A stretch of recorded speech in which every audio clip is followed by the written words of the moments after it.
ମୋ ବାବା କହିଛନ୍ତି ଆମ ଶାଗ ରୁଆ ହବ କୋଦାଳ ଟା ଟିକେ ଦବୁ କୋଦାଳ ନବୁ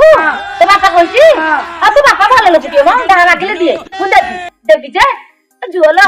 ଆଣ୍ଠୁ ଗଣ୍ଠି ତ ସବୁ ବାଟ ହେଇଗଲାଣି ଏ କାଠ ଦି ଖଣ୍ଡରୁ ଆଣିକି ଏଠି ଥୋଇଦବୁ ହଉ ଆଣିଲୁ ଆଣି ମୋ ସୁନା ମାଟା ଆଣ ମା ଲୋ କାଠ ଜଣକ ଆଣିକି ଥୋଇଦେଲି ଆଇଲୁ ଭଲ କରିଥିଲୁ ଝିଅ ଟିକେ ଫ୍ୟାନ ଟିକେ ଖାଲି ଘର ଥୋଇଦବୁ ଚାରିପଟେ ଥୁଆ ହଉଛି ଟିକେ ନେଇଯିବ ଯା ଯା ଯା ମା ଲୋ ଅଣ୍ଡା ନେଇକି ଭିତରେ ଥୋଇଦେଲି ଥୋଇଦେଲୁ ଭଲ କରିଥିଲୁ ଭଲ କରିଛି ତାହେଲେ ମା ଟିକେ ଗୋଟେ ପବନରେ ଉଡି ଯାଇଛି ଯେ ଖାଲି ଟିକେ ଘୋରେଇ ଦବୁ ଏ ପାଲୁଟା ଘୋଡେଇ ଦେଇକି ଆଇଲୁ କଣ କହିବି ଲୋ ଝୁଅ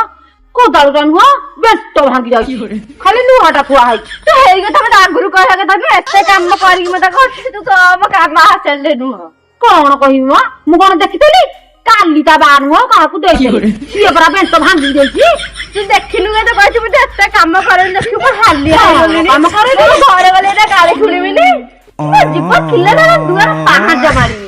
ଯା ନହେଲେ ଯା ଯା କୋଦାଳ ମାଗିବାକୁ କହିଛି ମୋରିବାକୁ କୋଡି ମାଗିବାକୁ କୋଦାଳ ମାଗିବାକୁ ଶାବଳ ମାଗିବାକୁ ଆଉ କଣ ସବୁ ମାଗିବାକୁ ଆସୁନ ତମ ସବୁ